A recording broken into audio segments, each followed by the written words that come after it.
Ao debate político estão esta noite connosco o deputado do PSD, Alexandre Poço, está também o deputado do Chega, Rui Afonso, e ainda Mariana Leitão, a líder parlamentar da Iniciativa Liberal, e esta noite junta-se também Tiago Barbosa Ribeiro, deputado do PS, também Fabián Figueiredo, líder parlamentar do Bloco de Esquerda. Muito boa noite a todos. Boa noite. Sejam bem-vindos. Alexandre Poço, vamos olhar para este programa do Governo, que o Governo, pelo menos o Ministro da Presidência diz que é de diálogo. Mas porquê é que não dialogaram antes com os partidos, antes de incluírem as medidas da oposição? Bem, antes de mais, muito boa noite a todos. Eu penso que há, desde o início deste Governo, portanto, desde a tomada de posse do Primeiro-Ministro e dos Ministros, que o Governo tem dado e tem tido várias iniciativas que demonstram esta vontade, concretizando. Respondendo muito claramente à sua questão, eu penso que nós tivemos aqui um ato de verdadeira boa-fé. Ou seja, não posso deixar de caracterizar desta forma quando, sem solicitação, sem pressão, por vontade própria, o Governo decide ter esta, eu diria, predisposição e esta vontade de inserir no seu programa de Governo um conjunto de medidas que faziam parte dos programas eleiturais de outros partidos. Não teria sido mais fácil perguntar aos partidos quais eram as medidas que seriam de facto fundamentais para incluir no programa? Bom, eu penso que naturalmente que existirão depois esses fóruns de contacto, de audiências com o Primeiro-Ministro, do diálogo que se faz no Parlamento. Mas imaginemos se fosse ao contrário, se o Governo não tivesse incluído nenhuma medida, provavelmente aquilo que outros partidos poderiam estar a dizer é que não tinha existido nenhum esforço de aproximação. Eu também considero que os outros partidos, quando fazem um programa eleitoral, consideram todas as medidas que lá inserem como medidas importantes, naturalmente com diferentes graus de prioridade ou de impacto na vida das pessoas, mas é um ato que eu diria de boa fé, que é mais um sinal, depois daquilo que já vimos, com o mandato que a Ministra da Justiça recebeu para começar a dialogar com os outros partidos, ou aquilo que sabemos quer do Ministro da Educação, quer da Ministra da Administração Interna, que irão começar também negociações com as forças representativas dos trabalhadores, de se conseguir concretizar com casos, com exemplos muito concretos e com iniciativas concretas, esta vontade de dialogar, mas também naturalmente de manter aquelas que são as principais ideias do programa eleitoral da Aliança Democrática. Vamos também olhar sobre esta atitude que decidiu ter o PSD. Mariana Leitão, seria mais fácil ou teria visto com uma maior capacidade de dialogar se fosse ao contrário? Primeiro diálogo, primeiro perguntar aos partidos e depois a inclusão de medidas? Bem, antes de mais, muito boa noite a todos. Poderia ter sido interessante, ou poderia pelo menos não haver este sentimento generalizado, mas sinceramente o programa do Governo é uma prerrogativa do Governo e a verdade é que nós temos toda a oportunidade na Assembleia da República de poder apresentar aquilo que consideramos ser urgente e ser necessário para fazer as reformas que são urgentes no país. E é isso que iremos fazer. Obviamente que tecemos também algumas considerações sobre aquilo que é possível verificar no programa do Governo, de algumas medidas que ficam largamente aquém daquilo que considerávamos ser importante ser feito neste momento, nomeadamente ao nível fiscal. E já podemos ir mais ao detalhe de algumas delas. Mas fundamentalmente acho que a apresentação do programa do Governo é uma prerrogativa do Governo. A configuração que nós temos atualmente na Assembleia da República permite que todos os partidos possam participar, trazer temas para discussão, apresentar iniciativas e caberá aí sim a disponibilidade do Governo em adotá-las ou não. Tiago Barbosa Ribeiro, considera que esta estratégia do Governo é de facto mais dialogante do que aquela estratégia que tem sido usada pelo PS ou pelos governos do Partido Socialista de dialogar, mas não incluir nada do programa de Governo? Bom, muito boa noite a todos, boa noite aos telespectadores. Ou seja, dialogar antes e depois incluir. Sim. Há aqui várias diferenças, desde logo relativamente à governação do Partido Socialista, porque nós reuníamos sempre com os partidos antes da apresentação do programa do Governo. E, de facto, eu devo dizer que, costuma dizer-se que não há uma segunda oportunidade para causar uma primeira boa impressão. E, neste momento, o PSD já vai na terceira má impressão. Nós tivemos aquela barafunda na Assembleia da República com a eleição do Presidente da Assembleia da República. Tivemos, em segundo lugar, uma tomada de posse em que Luís Montenegro fez um discurso, enfim, quase estilo de comício contra o Partido Socialista, e agora temos a apresentação de um programa de governo com um conjunto de uma espécie de sortido de 60 medidas que foram, enfim, repescadas dos diferentes programas, mas sem qualquer tipo de diálogo. Agora o Partido Socialista com 3 dezenas de propostas que foram referidas. As diferenças substantivas que nós temos relativamente a este programa, e certamente poderemos debatê-las, não estão nestas medidas que foram aqui incluídas, nem que foram apresentadas. São medidas relativamente ao Serviço Nacional de Saúde, relativamente à agenda do trabalho digno, que o PS agora diz que quer revisitar, e gostávamos de perceber exatamente o que é que isso significa, relativamente ao corte de IRC, que representa, em termos estruturais, em termos de milhões de euros, estamos a falar de 7 vezes o programa de creche, estamos a falar da totalidade de aumento de pensões anual, e, portanto, estas são diferenças substantivas e, certamente, que representam aquilo que o PSD disse, queria acabar com as políticas socialistas no país, certamente não conta com o apoio do Partido Socialista para isso. Rui Afonso, o Chega já vê capacidade de diálogo neste governo? Boa noite, Ana Sofia, boa noite a todos os meus colegas de painel, boa noite a todos os telespectadores que não vê lá em casa. Não, até o momento ainda não houve qualquer diálogo. Quer dizer, mesmo com a inclusão de medidas do Chega no programa de governo? Repare, isto conforme digo, isto é uma manta de retalhos, que são 60 medidas. Eu até gostava de perceber qual era o critério para terem escolhido 32 medidas do PS, 13 do Chega, 6 da IEL, 3 do LIVRE, 3 do Bloco de Esquerda, 2 do PAN e 1 do PCP. E porquê é que não consultaram os partidos? Foi a representação parlamentar? Possivelmente, o PS tem aqui 50%, o Chega tem 20%, a IEL tem 10%, o LIVRE e o BE têm aqui 5% cada um, o PAN tem 3% e o PCP tem 1,5%. Não será por aí, porque o PAN tem menos deputados que o PCP. Mas a questão aqui é perguntar de onde é que isto surgiu, porque isto é uma autêntica manta de retalhos, é uma sarrabulhada de medidas que foram tiradas a bolso de programas eleitorais, que ninguém percebe onde é que eles foram chegar e porque é que escolheram estas medidas. Portanto, dizer que isto foi um programa de governo construído com base no diálogo, mas no diálogo com quem? Só se for entre eles, porque connosco eles não falaram. Mas não do governo de acolher de imediato essas medidas? Não, repara, eu não vejo aqui nenhuma... As medidas que foram escolhidas dos programas eleitorais poderiam ter tido, enfim, uma audiência prévia dos partidos que os elaboraram, para ao menos perceber qual era a prioridade que poderiam dar a determinadas medidas e a sua implementação. Mas eu depois também fico um pouco, perplexo, porque ninguém está a perguntar e vê-se um programa de governo com um determinado número de medidas, mas depois não se vê medidas que financiem este programa de governo. Ou seja, eu não consigo perceber aqui onde é que estão implementadas as medidas para poder financiar estas medidas que foram apresentadas neste programa de governo. É tudo muito abstrato. Fala-se muito em promover, tentar, e acho que não é por aí que deveria ser um programa de governo. Acho que um programa de governo, sendo da AD, deveria seguir a regra do programa eleitoral da AD, que segue também, mas não era necessário estar a apostar também, quer dizer, nos outros partidos. Isto são esmolas que nos estão a dar. Qual é o intuito? Apenas só pelo facto de ser um governo minoritário e realmente procurar aqui um consenso.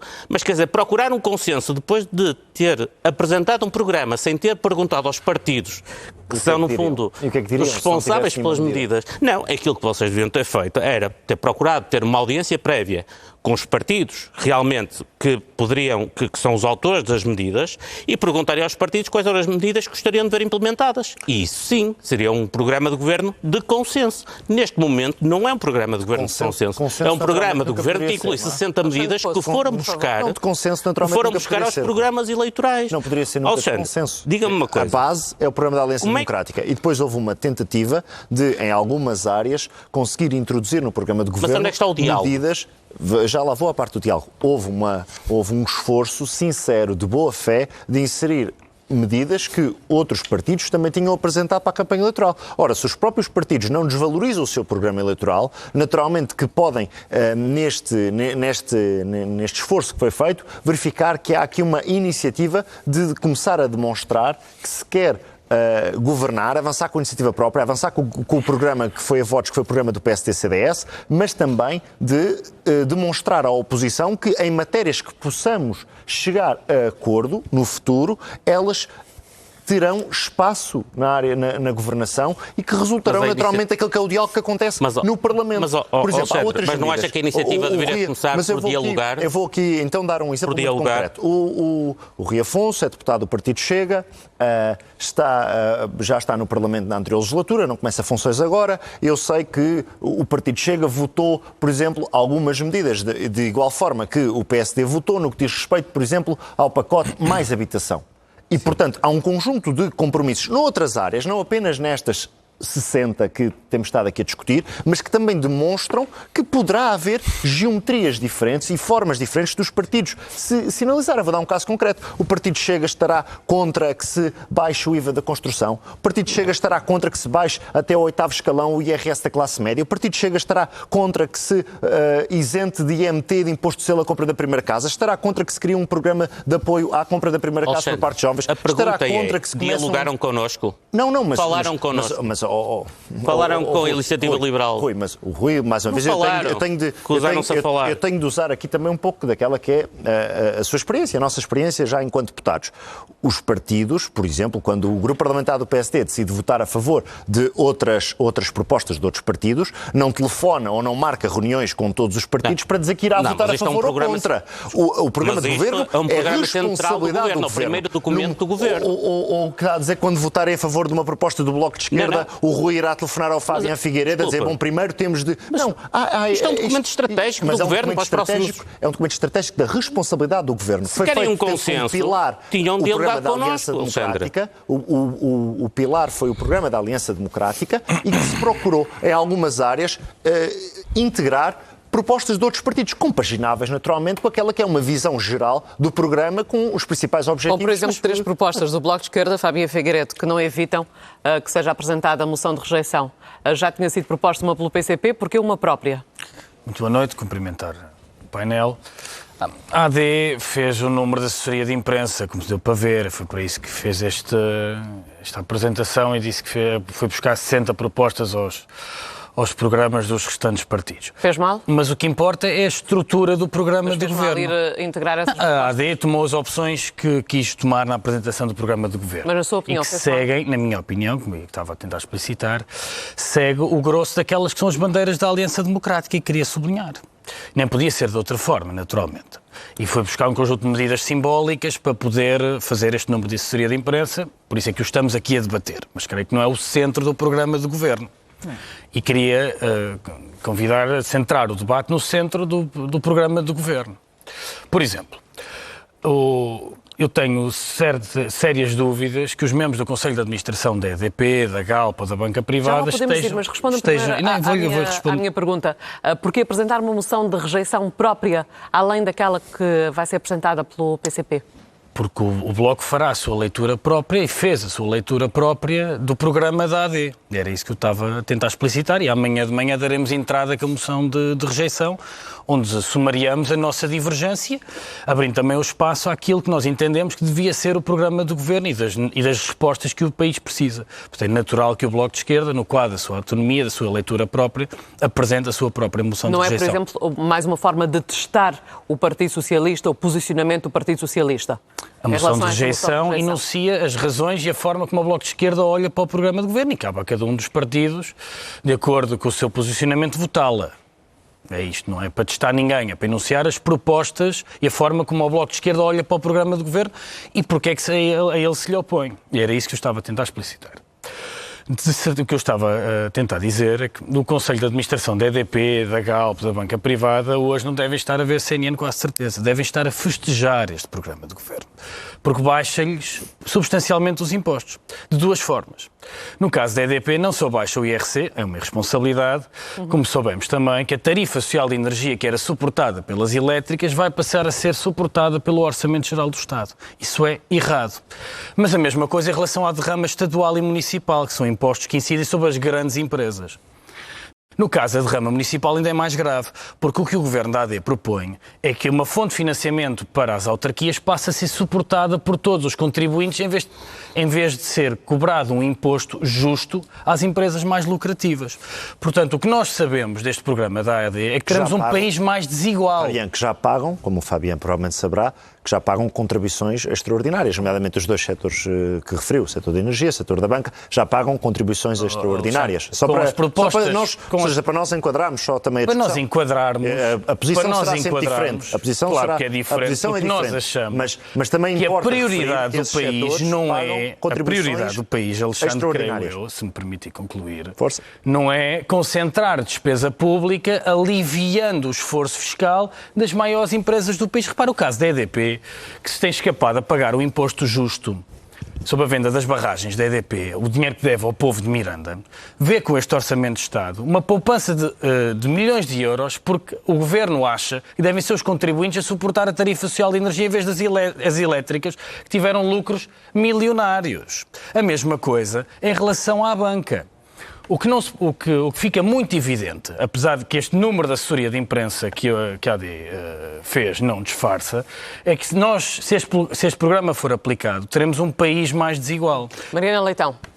Sim, bem, mais uma vez, esta moção de rejeição do Bloco de Esquerda e os argumentos que foram agora apresentados pelo Fabiano Figueiredo mostram bem aquilo que já é conhecido de todos nós, que é a aversão ao lucro que o Bloco de Esquerda tem, em que vem falar de baixar uma série de impostos que incidem sobre as empresas, como se isso fosse uma coisa altamente prejudicial, porque beneficia umas quantas grandes empresas. A verdade é que a maioria, a grandíssima, vastíssima maioria do tecido empresarial português são pequenas e médias empresas. E, portanto, é preciso terem atenção que, quando se está a reduzir impostos às empresas, alguns dos quais incidem diretamente sobre estas pequenas e médias empresas, estamos também a permitir que estas empresas possam desenvolver, possam ter mais lucros, com mais lucros permitirem mais empregos, melhores salários. E, portanto, há aqui uma questão fundamental, e eu falo concretamente em relação ao IRC, que é, e que nós até achamos que este programa do Governo fica aquém, porque faz uma descida progressiva até daqui a 3 anos para os 15%. E a verdade é que o IRC tem de ser competitivo e, portanto, tem de reduzir drasticamente para garantir que há investimento estrangeiro, investimento sem o qual o país não cresce, não se desenvolve e continuamos a prolongar no tempo os baixos salários, os empregos precários. E isso é que nós não queremos. Portanto, quando também às vezes nos atacam, e já várias vezes elementos do Chega têm esse tipo de abordagem, de que nós só queremos saber das empresas, não queremos saber dos trabalhadores, isso é factualmente mentira. É factualmente mentira. Porque a verdade é que, ao conseguirmos baixar impostos para as empresas e permitindo que haja mais investimento privado, que haja mais investimento estrangeiro, estamos efetivamente, em última instância, a beneficiar as pessoas que trabalham nessas empresas, a criar maior competitividade no próprio mercado de trabalho, o que vai, obviamente, aumentar os salários. E essa é a grande questão. E, portanto, esta aversão ao lucro que partidos como o Bloco de Esquerda e o próprio PCP, não está aqui, mas partilha da mesma concepção, é exatamente aquilo que continua a manter o país atrasado e nesta dinâmica de baixos salários. Se me permite, nós temos aversão à desigualdade. É isso que nós temos aversão. E o problema da desigualdade não se resolve baixando os impostos à EDP, que é das maiores beneficiárias com a redução de IRC. Não são as pequenas e médias empresas, como sabe. Nós sabemos que 43% da receita de IRC provém de 0,2% das empresas do país. Por isso é que no PSI 20 as empresas milionárias estão certamente muito felizes com a proposta que o Governo hoje apresentou. Quem tem uma pequena e média empresa beneficia muito pouco ou quase nada do grosso das medidas que a AD tem em matéria fiscal. Não foram para elas que foram desenhadas. Nós sabemos, todos aqui, que mais de 99% das empresas portuguesas são pequenas empresas. Não pagam IRC. Certo? Só 40% das empresas é que pagam IRC. Quando nós falamos da redução de IRC, é bom que quem nos ouve lá em casa saiba, estamos a falar da Galp, estamos a falar da EDP, estamos a falar da banca. São estes os setores que lucraram milhões de euros com as crises recentes que devem merecer o alívio fiscal? Achamos errado. Devemos ir por outro lado. Reduzir o IVA das telecomunicações, reduzir o IVA da energia, garantir que o IRS é mais justo, é mais progressivo. É por aí que se deve fazer a reforma fiscal. E o que garante melhores salários são regras no mercado de trabalho justas, que era outro tema interessante. O que o programa do Governo prevê é continuar uma política errada que puxa os salários para baixo. Então vamos olhar também para... Não, é para baixo. Mas acho que objetivamente. o problema... Deixa-me Mariana, se me permite só dizer uma frase. Eu falava, não interrompi, só uma frase. As propostas no mercado laboral deterioram a contratação coletiva e todos os instrumentos que os trabalhadores têm para negociar melhores salários. Só para dizer que a questão colocada relativamente ao IRC, além de não ser factual, que não beneficie, aliás, não é de todo factual, que não beneficie outras empresas além da EDP e do setor da banca, a verdade é que... mas há aqui uma questão muito importante que o Bloco de Esquerda ignora, que é a competitividade relativamente ao investimento estrangeiro. Como é que nós conseguimos ser competitivos na Europa se a maioria dos países tem IRC mais baixo que o nosso? Como? Como é que conseguimos atrair investimento estrangeiro para o país se mantivermos o IRC? Vamos avançar para um tema que também foi lançado por Fábio Figueiredo, a questão dos salários. Vamos olhar para o IRS. Alexandre Poço, porque é que afinal neste programa de governo não está calendarizadas as metas para a redução do IRS, tal como estava no programa da AD? Não, há uma calendarização daquele que são os objetivos de salário, e obviamente também relacionados com aquela que é a fiscalidade, e pretende-se que... Refirmo a um prazo temporal de quando baixar para os vossos objetivos, porque no programa da AD a estimativa era nos primeiros 3 anos, entre 2024 e 2026, e agora? E agora mantém-se aquele que é sempre a lógica destas medidas fiscais, mas também um conjunto de apoios em que nós temos de conseguir baixar a fiscalidade, nomeadamente com dois grandes grupos populacionais, a classe média e os jovens, de forma faseada, de forma realista e de forma a que, naturalmente, as finanças públicas do país possam manter-se a um nível positivo e saudável. E, portanto, seja essa lógica de faseamento das medidas que têm um maior impacto orçamental. Mas é ou não o mesmo timing, 2024 agora 2026? Confesso, não estou aqui a ter o detalhe do programa de governo ainda não está.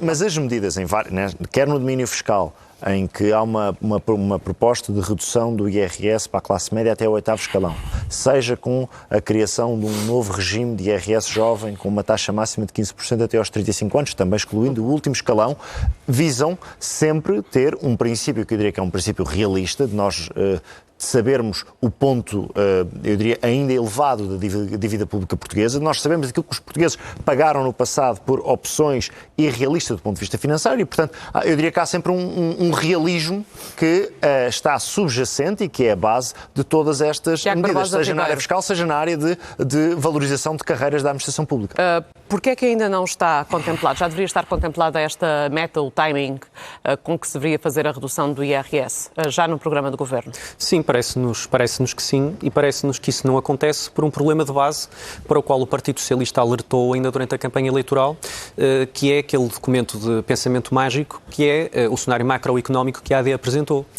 Durante a campanha eleitoral, nós alertamos que esse cenário macroeconómico era um cenário macroeconómico completamente desligado da realidade. Aliás, esse cenário macroeconómico desaparece do programa do Governo e no programa do Governo não está contabilizada qualquer medida, ao contrário do que acontecia, por exemplo, com os programas do Partido Socialista. Não há qualquer contabilização dos custos e da forma de orçamentar as medidas que estão apresentadas no programa do Governo e, como referiu e bem, não há qualquer calendarização para a descida do IRS. Era tão urgente, deixou de ser. E é dada prioridade à descida do IRC com a quantificação. Não está qualquer quantificação no programa. Não é dada, são prioridades não está distintas. Quantificado. Isso são, claro. São prioridades distintas. É verdade, exatamente. Ou seja, no âmbito do IRS, aquela que é no âmbito do IRS, ele está quantificado. É baixar no âmbito do IRS, ele está quantificado. E do IRS não está quantificado.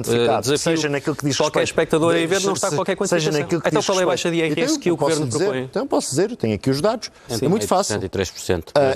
Entre meio por cento e 3% percentuais face a 2023, até ao oitavo escalão. Portanto, está quantificado. Muito bem. Não Página está, 35 do programa de governo. Não está, não. Tiago Isso não é uma quantificação por escalões, como é evidente, Alexandre. Naturalmente, então, como então, o Tiago bem como sabe, é evidente, não há qualquer contabilização. Esta é uma lógica geral e aplicável a todos os Não escalões. pode ser uma lógica geral e aplicável a todos os Não aplica no IRC. Claro que não pode ser uma lógica geral. Alexandre, claro que não será essa a descida, certamente, que vão apresentar, porque essa lógica não pode ser transversal. Aliás, ela não seria absolutamente regressiva, aliás, sobre os escalões. Por isso é que há a redução das taxas marginais entre 0,5% seria e absolutamente 3%. regressiva sobre a descida do IRS e, portanto, essa descida sobre os escalões não está contabilizada no programa de governo. E a prioridade que é dada no programa de governo é a quantificação objetiva, que essa é feita de facto, relativamente à descida do IRC.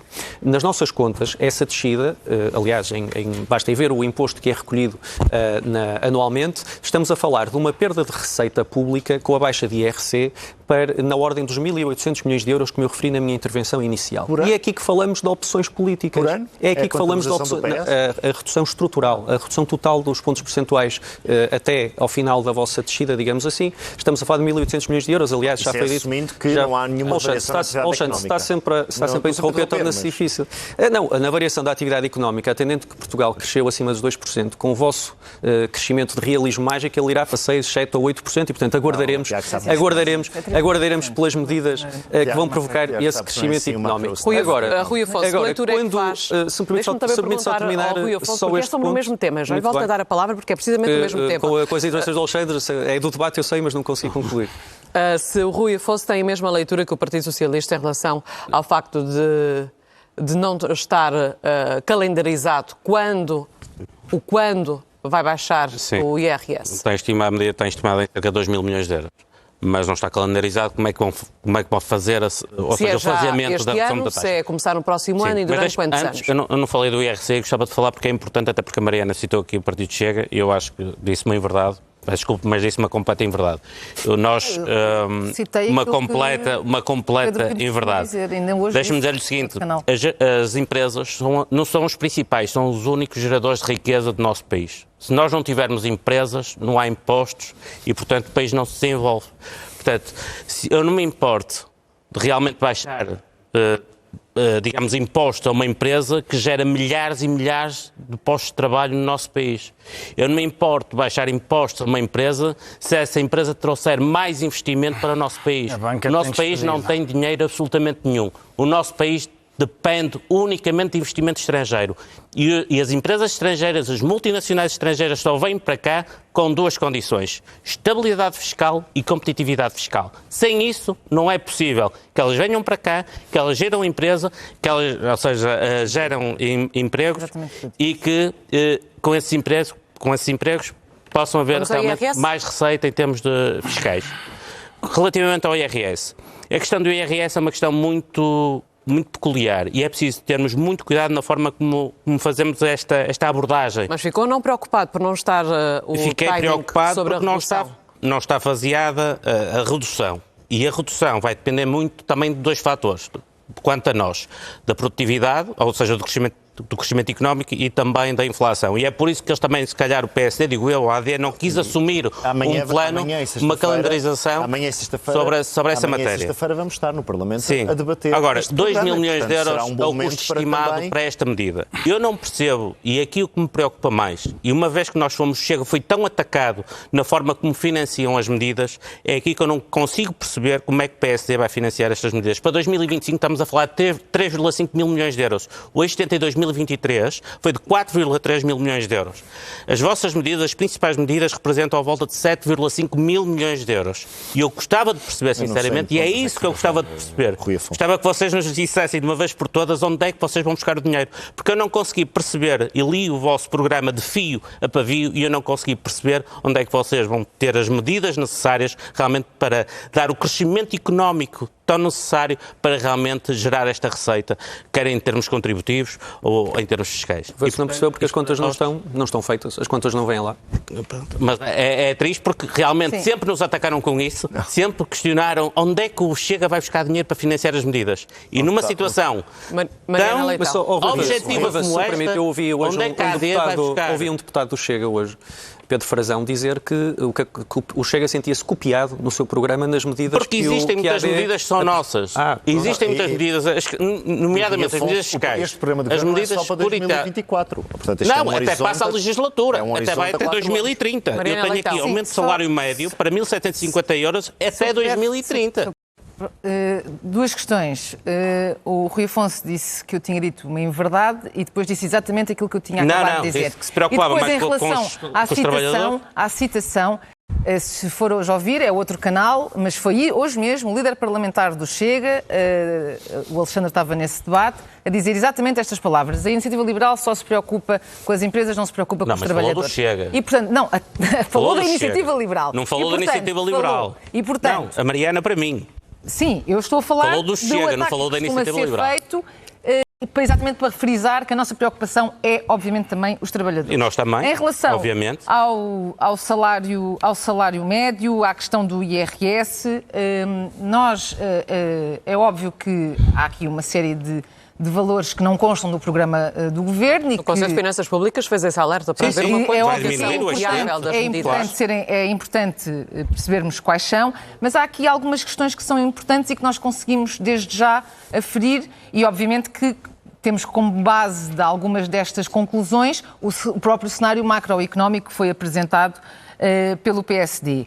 E relativamente ao salário médio, a proposta, ou pelo menos o que consta no programa do Governo, é que ele seja de 1.750 euros até em 2030.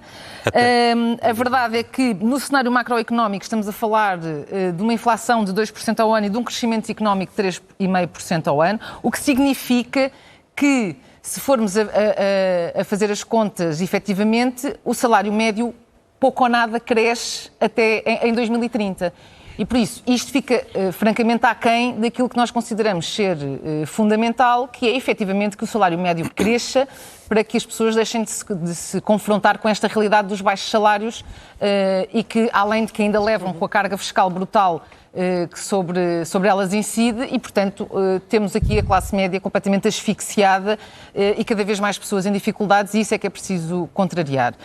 E, mais uma vez, a questão de atrair este investimento estrangeiro também ajuda a promover soluções na questão do salário e do salário médio, nomeadamente, com essa competitividade que é fundamental que exista também no mercado de trabalho para que os salários possam subir.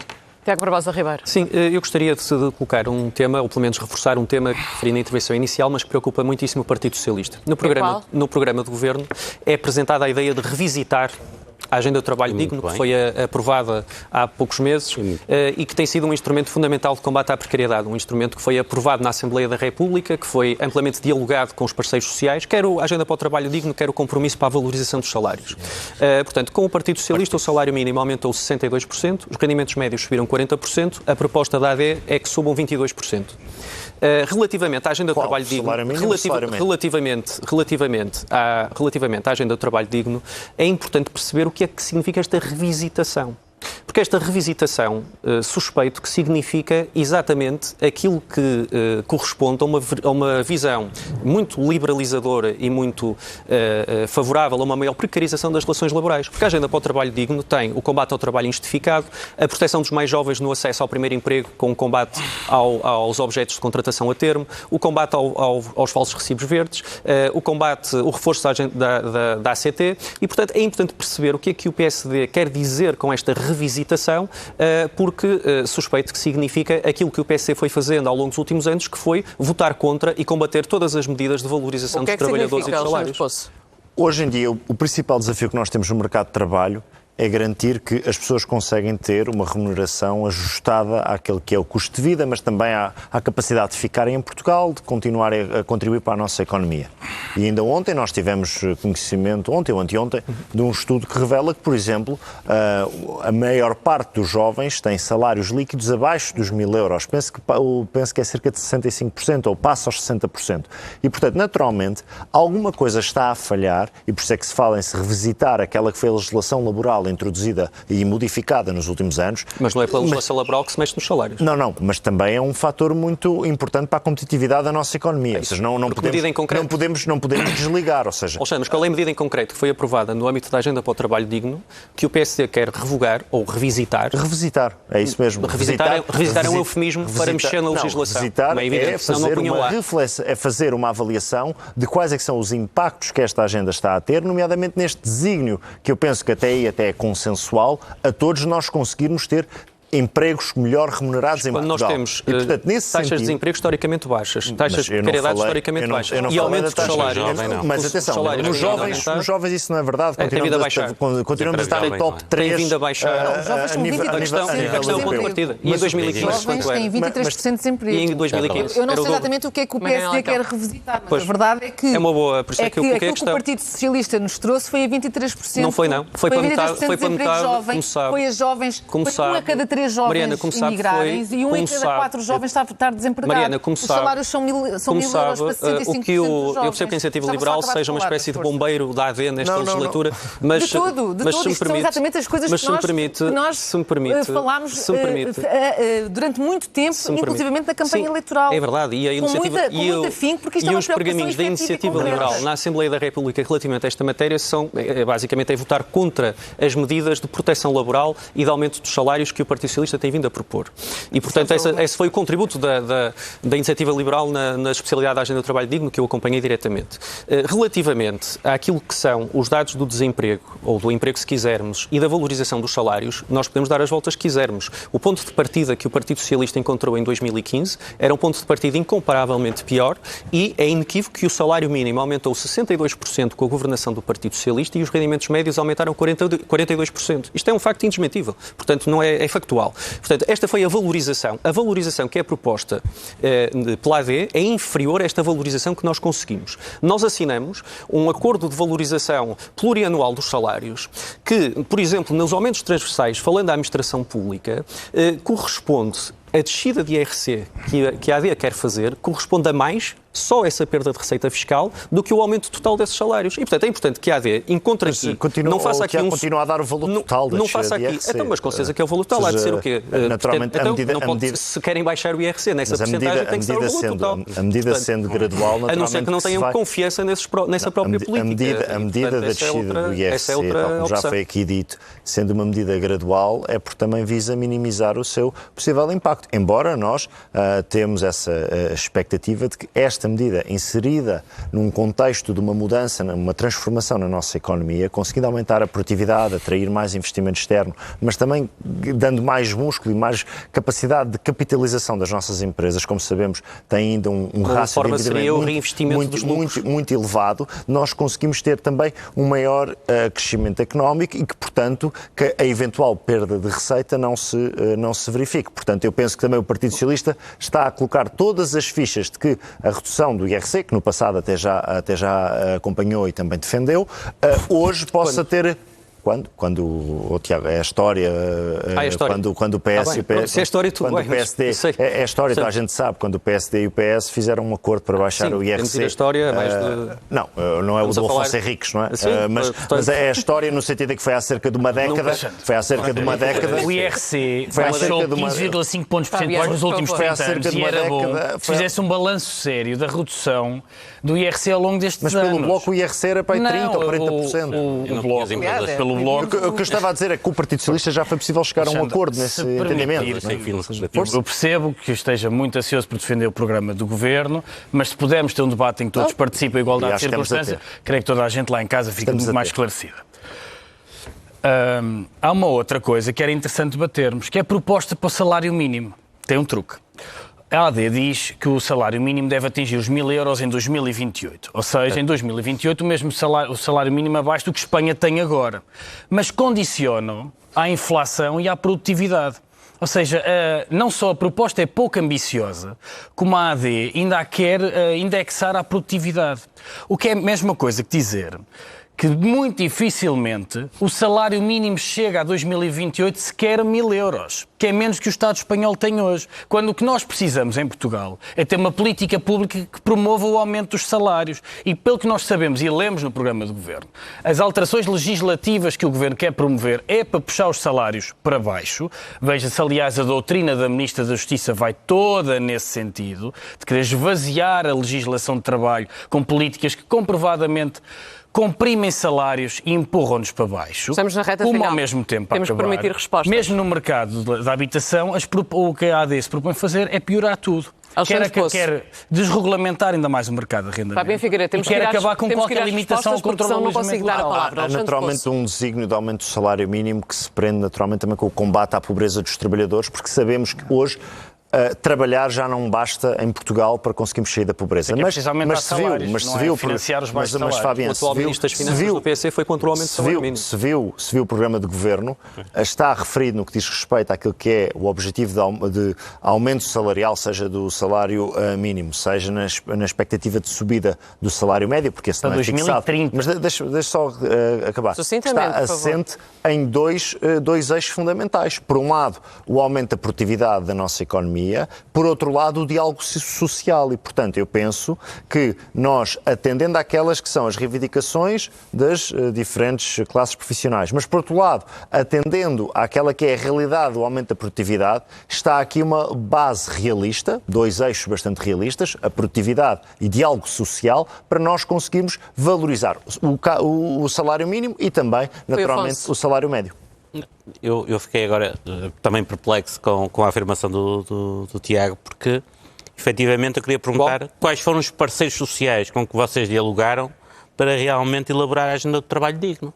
Porque se não houver um patronato, não houveram as plataformas dos trabalhadores, isso não é como é que só se dialogaram uns com os outros? Mas é por isso que eu entendo... Porquê que está a tirar essa conclusão? Se foi porque claramente o patronato opôs, e foi crítico, tanto as plataformas sindicais da parte dos trabalhadores, quer o patronato, foram críticos à agenda do trabalho digno. Rui Afonso esteve desatento e não foi o Rui Afonso que acompanhou essa matéria. Peço desculpa. Em quantas reuniões da especialidade é que o Rui Afonso participou sobre a agenda do trabalho digno? Tem que falar com as plataformas sindicais para perceber exatamente. Estou-lhe a fazer uma pergunta, se quiser responder. Ninguém percebeu muito bem o que é a agenda do trabalho digno. Rui Afonso, em quantas reuniões com os parceiros sociais no âmbito da especialidade de trabalho digno é que Rui Afonso participou? Mas em zero. Está público, leia as notícias. Eu não preciso ler as notícias, porque eu tenho os parceiros e ouvi os parceiros. Mariana Leitão, posso-lhe pedir uma resposta muito rápida? Plataformas sindicais relativamente a esta matéria, por isso tem que ser revisitado. A questão é clara, não quero estar a discutir na estratosfera, porque efetivamente há elementos que é preciso perceber sobre essa questão.